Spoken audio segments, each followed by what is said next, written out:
사순절의 첫 번째 주일이 됩니다. 사순절이라고 하는 것은 부활절 전에 주일을 제외한 40일 기간입니다. 그래서 항상 사순절은 수요일에 시작이 됩니다. 지난 수요일, 제의 수요일, Ash Wednesday라고 하는 이름으로 사순절을 시작을 합니다. 그것은 구약에 나와 있는 모습대로 하나님 앞에 죄를 뒤집어 쓰고 회개하며 통회하며 기도하는 이런 기간이라는 뜻에서 Ash Wednesday라고 부릅니다. 이 사순절에 우리가 추진하는 것은 이것입니다. 기도하며 십자가의 의미를 다시 깨닫는 것입니다. 나의 모습, 십자가의 고난을 통해서 나를 살리시고 죄값을 치르셨을 뿐만 아니라 부활하셔서 나의 구주가 되신 예수 그리스도의 보혈의 은혜를 입어서 구원받은 내가 그 은혜에 과연 합당한 삶을 살고 있는가, 기도 가운데 회개하는 이런 목적이 이 기간의 목적입니다. 여러분들 이 기간 더욱더 개인 기도에 힘쓰시길 바라고, 교회적으로도 40일 우리가 연속 기도 사슬을 연결하는 이런 일을 시작을 했습니다. 오늘 예배 마치고 나가시는 길에 현관 왼쪽 벽에 일정표가 나와 있습니다. 아직 빈칸이 몇 칸 남아 있는데 여러분들 우선적으로 좀 빈칸에 이름을 적으시고 연속 기도하는 일에, 연속 금식 기도하는 일에 동참해 주시면 감사하겠습니다. 오늘 사도행전 4장 13절 이하의 본문 말씀은 기독교의 최초의 투옥 사건, 감옥에 갇힌 일에 대해서 우리들에게 말씀해 주고 있습니다. 사도들이 붙잡혀서 감옥에 갔습니다. 그들이 한 일 때문이었습니다. 그것은 성전에 들어가서 예수 그리스도를 증거하는 일을 했기 때문입니다. 관원들은, 유대 관원들은 예수 그리스도 한 사람을 잡아서 없애면 주님 따르던 추종 세력이 다 흩어지게 될 것이다, 그렇게 예상을 하고 예수님을 십자가에 못 박아 처형했습니다. 그러나 그 이후에 더 많은 사람들이 주 예수 그리스도의 은혜 가운데 돌아오는, 주 예수 그리스도께서 허락해 주신 은혜 가운데 기적이 일어나는 일을 목격하면서 예수 그리스도를 믿게 되었습니다. 성전터에 들어와서 주 예수 그리스도께서 십자가에서 죽으셨을 뿐만 아니라 부활하셨다, 그 복음을 말하다가 유대 관원들의 손에 붙잡혔습니다.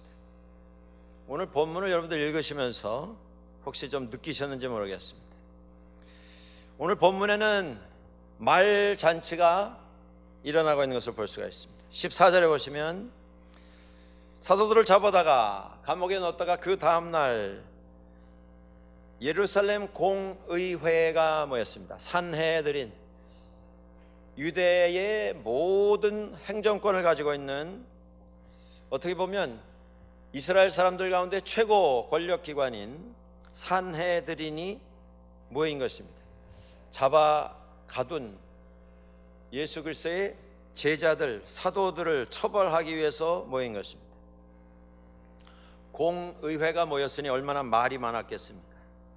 오늘 본문에 그러한 변론들이 여기 나옵니다. 붙잡아다 놓고 다스리려고 하는데, 처벌하려고 하는데, 유대 관원들에게 있어서는 성전터까지 밀려 들어와서 주 예수 그리스도의 죽으심과 부활을 말하는 예수님의 제자들이 죽도록 미웠습니다. 어떻게 해서든지 이 자들을 다 없애버려야 한다라는 것이 그들이 느끼는 두려움이었고 그들이 느끼는 부담이었습니다. 그래서 모여서 어떻게 하든지 이들을 잡아놓을 수 있는, 처벌할 수 있는 구실을 논의했습니다. 그런데 아무리 논의를 해도 14절에 보면 제자들을 세워놓고 무엇이라 말을 하고 싶은데 비난할 말을 찾지를 못했습니다. 그래서 15절에 예수님의 제자들 다 내보내고 공의회 회원들끼리 또 말하기 시작했습니다. 의논하기 시작했습니다. 이들이 기적을 베풀었고 성전 미문에 앉아서 평생 불구로 살아왔던 사람이 치유받아서 온전하게 된 것, 기적이 일어난 것, 예루살렘에 사는 사람들 다 소문 듣고 알고 수많은 증인들이 있고 우리도 그 일에 대해서는 부인할 수 없는 사실인 것을 알게 되었는데, 그러면 이 자들을 우리가 도대체 어떻게 해야 할 것인가? 사실을 부인할 수는 없고, 다만 오늘 이후에 이들을 위협해서 밖에 나가게 되거들랑 주 예수 그리스도의 이름으로는 말하지 못하게 하자, 그렇게 말했습니다. 불러서 이렇게 경고합니다. 18절입니다. 예수의 이름으로 말하지도 말고 가르치지도 말라. 그 말에 대해서 베드로와 요한이 대답합니다. 하나님 앞에서 너희 말을 듣는 것이 하나님의 말씀을 듣는 것보다 옳은가 판단하라. 그리고 선포합니다. 우리는 보고 들은 것을 말하지 아니할 수 없다. 어떻습니까? 시작부터 끝까지 계속 말.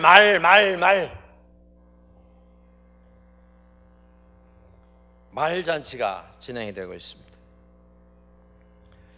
우리는 수없이 많은 말을 하면서 살아갑니다. 인간이라고 하는 존재의 특성 가운데 세상에 살고 있는 많은 생물체가 있으나 인간이 가지는 특별한 달란트 가운데 언어라고 하는 것이 있습니다. 문자라고 하는 것이 있습니다. 물론 인간 이외의 다른 생명체들도 의사 전달을 합니다. 소리로, 표정으로, 몸짓으로. 그러나 인간처럼 복잡하고 다양하고 섬세한 표현을 가지고 있는 언어는 인간에게밖에 없습니다.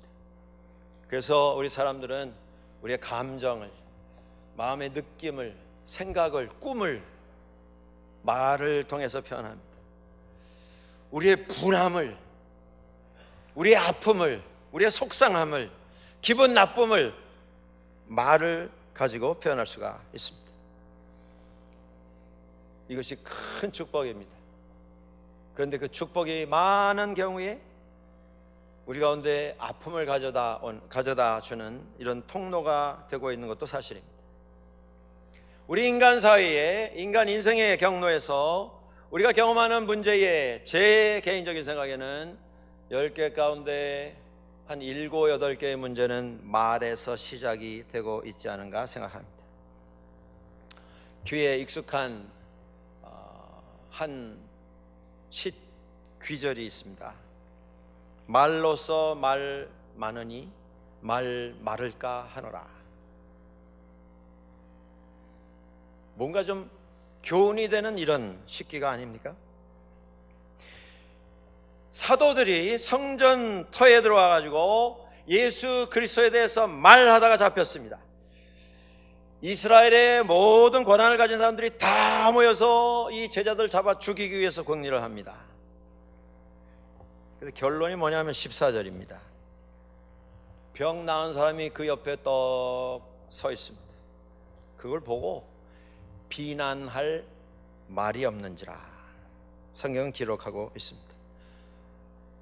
제자들은 어떻게 보면 굉장한 위기에 처한 것입니다. 예수님을 무슨 재판을 해서 그들이 죽인 게 아니지 않습니까? 무슨 증거가 있어서 증거를 들이대고 합법적으로 처리한 게 아니지 않습니까?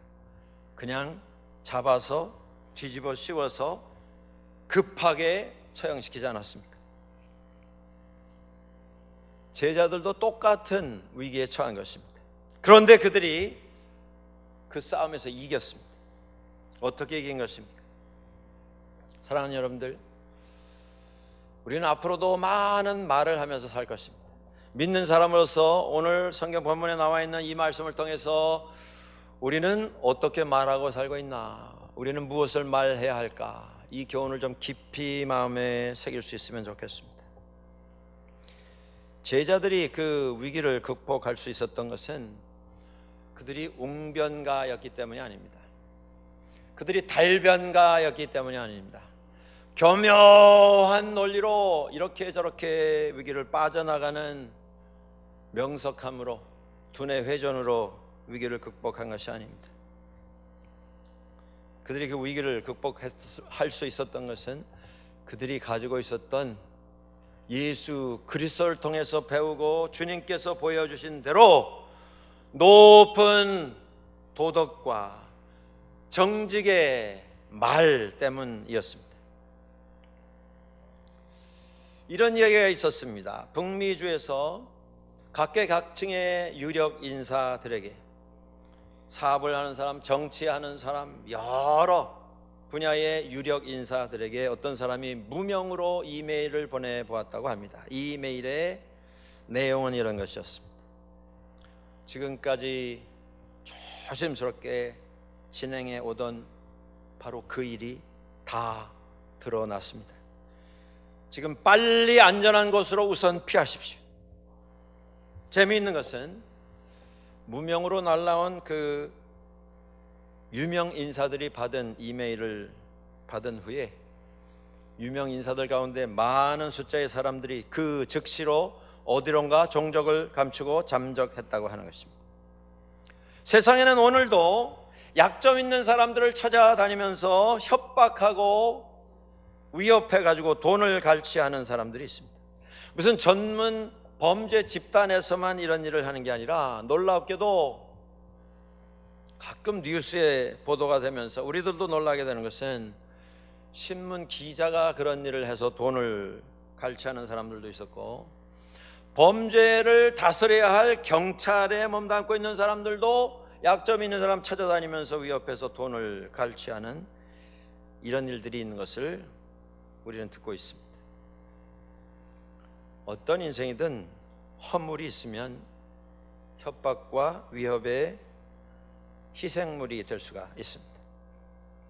지금 예수 그리스도를 잡아 죽였던 유대 관원들의 목적은 하나입니다. 어떻게 하면 이 제자들마저 다 없앨 수 있을까? 허물 찾기 위해서 온 예루살렘 공의회가 소집이 되었습니다. 샅샅이 다 뒤져서 비난할 구실을 찾았습니다. 처형할 구실을 찾습니다. 그런데 결론은 비난할 말이 없는 그것이 결론이었습니다. 우리는 성경에서 믿음 안에서 삶을 살아간, 믿음에서 허락해 주시는 은혜를 받고 깨달음을 가지고 위기 속에서 살아간, 인생 속에서 빛을 발했던 많은 위인들을 만나보게 됩니다. 그들에게서 발견하는 공통점이 있습니다. 다니엘은 주전 586년에 바벨론이 쳐들어와서 남유다 왕국을 멸망을 시키고 많은 사람들을 포로로 끌고 나갔을 때에 잡혀나갔던 청년이었습니다. 그가 바벨론에 가서 포로로 잡혀가서 노예로 살았습니다마는 놀랍게도 훗날 그는 바벨론 제국의 고위 장관직에 오르게 되었습니다. 그때 바벨론에 있었던 사람들이 이방인이 우리에게 들어와서 노예로 잡혀왔던 이 자가 무슨 권한으로 이런 관리직에 올랐는가, 시기와 질투의 대상이 되었습니다. 주변에 있는 사람들이 계속 다니엘을 지켜보면서 뭘 하나 좀 트집을 잡을 게 있겠나 노력을 했습니다. 허물을 찾기 위해서 눈에 불을 켜고 지켜봤습니다. 그런데 할 말을 찾지를 못했습니다. 다니엘 뿐입니까? 애굽에 노예로 팔려나갔던 요셉도 마찬가지였습니다. 그는 가는 곳마다 위기를 경험했습니다. 사면초가와 같은 암담한 상황에 떨어지게 되었습니다. 그런데 그의 삶 속에서 빛을 발한 것은 그의 유창한 어떤 변론, 이론, 사람의 심금을 울리는 웅변, 그것이 아니었습니다. 어디에 가서도 깨끗하고 정직하고 높은 믿음의 수준으로 삶을 만들어갔던 그의 말이 증거가 되어서 세상을 이길 수 있었습니다. 유대 관원들이 사도들의 말, 사도들의 생활 아무리 조사해도 비난할 말을 찾지를 못했습니다. 그곳에 복음만 있었습니다. 사랑만, 은혜만 있었습니다. 여러분들 어떻습니까? 우리도 말하며 삽니다. 말 없이 살 수 없습니다. 무슨 말을 하면서 우리는 살아왔습니까? 내가 한 그 말이 세상의 본이 되고 세상을 감동시킬 수 있고 세상이 던지는 비유와 비난과 비판, 그것에 대해서 증거로 내세울 수 있는 그런 말이 되고 있습니까? 교회가 때로 세상의 지적을 받는 때가 있습니다. 비난의 대상이 되는 때가 있습니다. 교회가 바른 말을 하지 못해서가 아니라 바른 생활을 세상에 보여주지 못하기 때문이라고 저는 생각합니다. 우리가 하는 말이, 우리가 하는 행동이 세상의 수준에도 미치지 못하는 말, 행동이면 그 말이나 행동을 가지고 우리는 세상을 결코 감동시킬 수 없게 될 것입니다. 그렇습니다. 제자들이 예수 그리스도의 모습을 가지고 깨끗한 삶, 깨끗한 말, 높은 믿음의 기준으로 살았습니다. 그것이 세상을 향한 그들의 비난거리를 찾는 사람들에게 대답이 되었습니다. 또 하나가 있습니다. 비난거리를 찾으려고 했는데 세워놓은 사도들 옆에 한 사람이 서 있었습니다.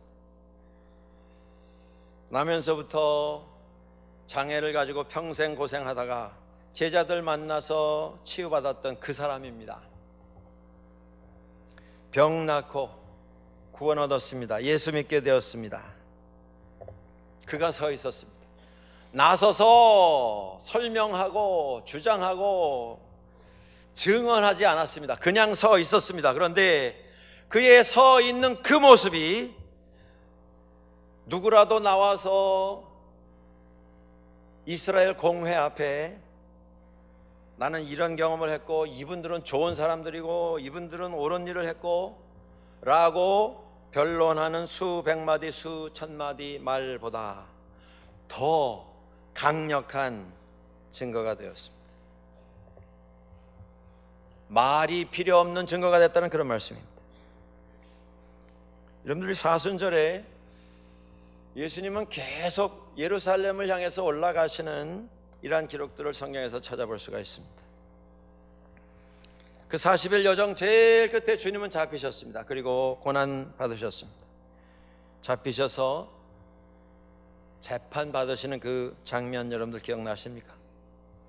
많은 비난이 쏟아졌습니다. 거짓된 고발, 증인들이 나와서 이런저런 말로 고발을 하고 공격을 해왔습니다. 그 긴 시간에 고난당하시는 과정 속에서 주님께서 나라 들어오는 질문에 대해서 대답하신 것은 딱 한마디였습니다. 그게 뭐냐면 빌라도가 주님께 물었던 내가 유대인의 왕이냐 라고 하는 말씀에 대한 대답이었습니다. 그는 그 대답에 대해서 이렇게 말씀하셨습니다. 내 말대로 그러하다. 빌라도는 주님의 재판을 맡은 사람으로서 대단히 부담을 가지고 그 과정을 시작합니다. 자기의 상식으로, 자기의 경험으로, 자기가 가지고 있는 법적 지식으로 아무리 살펴도 이들이 주장하는 것처럼 십자가에 달아 죽여야 할 죄의 명을 그는 확인할 수 없었기 때문입니다. 그래서 어떻게 해서라도 좀 사람들에게 대답을 찾기 위해서 예수님께 질문했습니다. 저들이 지금 당신을 향해서 던지는 이 고발 내용을 듣지 못하느냐? 뭐라도 한마디를 해라. 대답을 해라. 너의 결백함을 내 앞에 좀 설명을 해라. 근데 예수님께서는 그 긴 재판 과정 속에 한마디도 말씀하지 아니하셨습니다. 그날 주님을 둘러싼 군중은 하늘을 찌를 듯이 소리를 질렀습니다. 폭동이 일어날 것 같이 고함을 질렀습니다. 조용한 사람 한 명도 없었습니다. 다 자기 주장, 자기 요구를 목소리를 다해서 음성을 높였습니다. 그런데 그 함성 소리 속에, 고함 속에 주님은 잠잠하십니다. 이 과정 속에 주님은 침묵으로 우리에게 말씀하신 것입니다. 세상 살면서 주님의 재판정에서 벌어졌던 일들이 여기저기서 재현되는 것을 우리는 경험하면서 삽니다. 너무 흥분했습니다. 너무 감정적입니다. 앞뒤 가리지 않고 그래서 음성이 높아집니다. 그래서 주장하고 그래서 소리 지르다 보니 음성이 더 커지고 한 말 때문에 또 말이 이어지고 그래서 비난하고 그래서 변명하고 그러다 보니 언쟁하고 그러다 보니 마음 상하고 상처는 점점 커져갑니다. 그게 세상입니다. 주님께서 그 세상에 대해서 침묵으로 말씀하십니다. 무엇을 말하며 살고 있는가? 우리에게도 오늘 침묵으로 말씀하십니다. 제자들을 잡아다 놨습니다. 그리고 비난거리를 찾습니다. 정죄할 거리를 찾고 있습니다. 찾을 수가 없습니다. 그런데 증인이 나와 서 있습니다. 부인할 수가 없는 증인입니다. 말이 필요가 없었습니다. 여러분들, 제자들이 말로 설명해서 거기서 빠져나왔습니까? 그들의 변론에 능한 사람을 세워서 그 위협에서 극복하고 나온 것입니까? 그의 삶 속에 그들이 살면서 이미 만들어 놓은 삶의 열매가 증거가 되었습니다.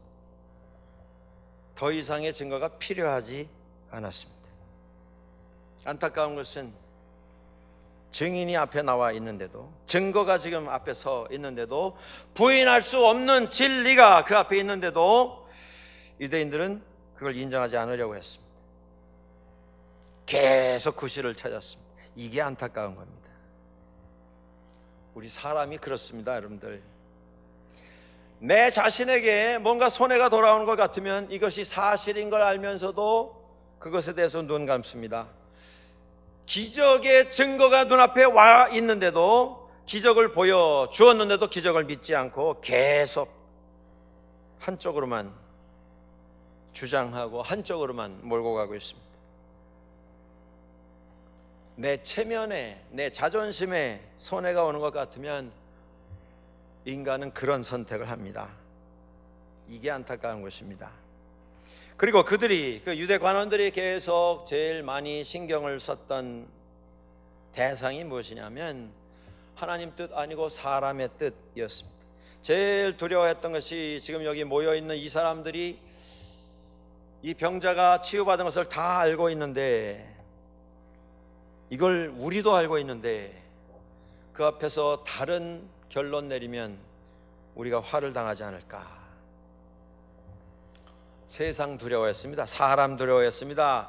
하나님의 진리 앞에서도 여전히 사람 두려워하며 자기 체면 지키려고 했습니다. 이게 안타까운 겁니다. 지금 증거가 그 앞에 나와 있지 않습니까? 이미 병 나은 그 사람이 서 있지 않습니까? 그런데 이 산해드린 공회원들의 결론은 뭐냐 하면 이게 진리인데, 이게 진실인데 이 진실을 어떻게 하면 막을 것인가, 그게 그들의 관심사였습니다.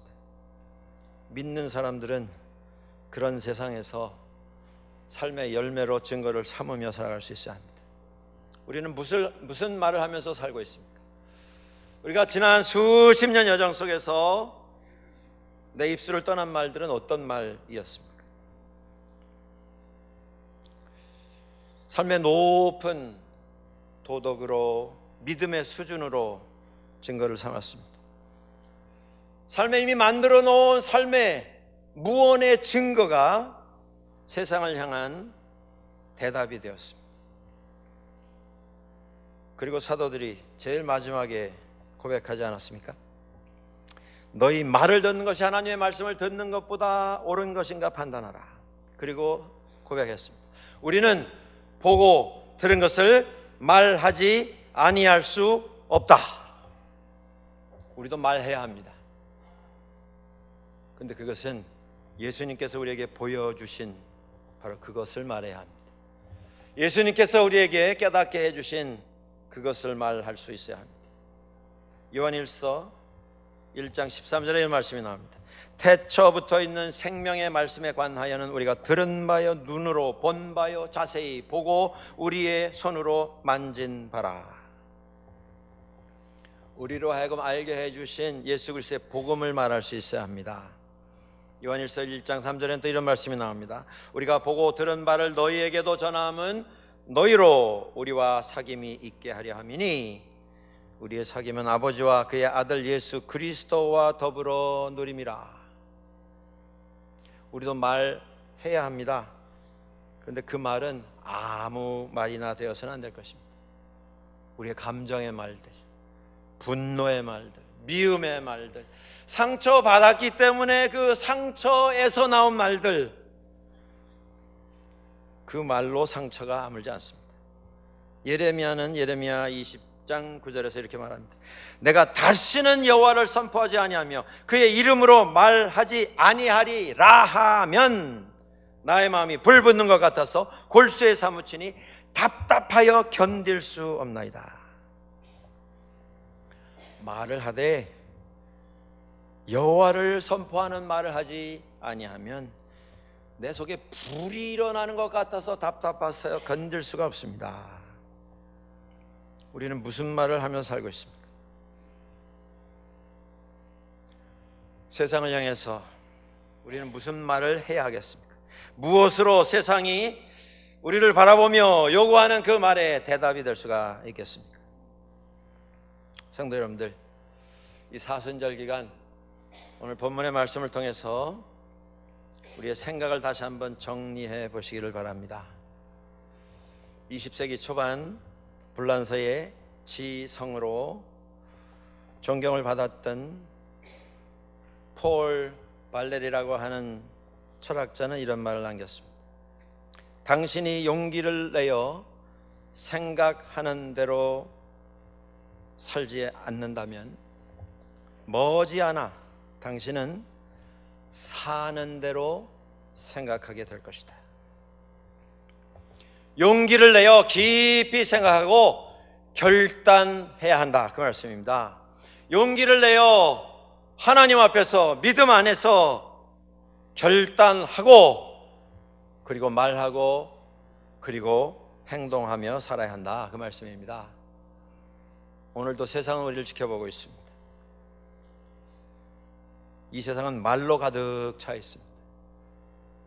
이 말의 홍수 속에서 믿음의 용사들에게 하나님 맡겨주신 믿음의 말을 가지고 세상을 이기고 세상에게 감동을 전하고 세상을 이끌어가는 우리 모두의 삶이 될 수 있기를 주의 이름으로 축원합니다.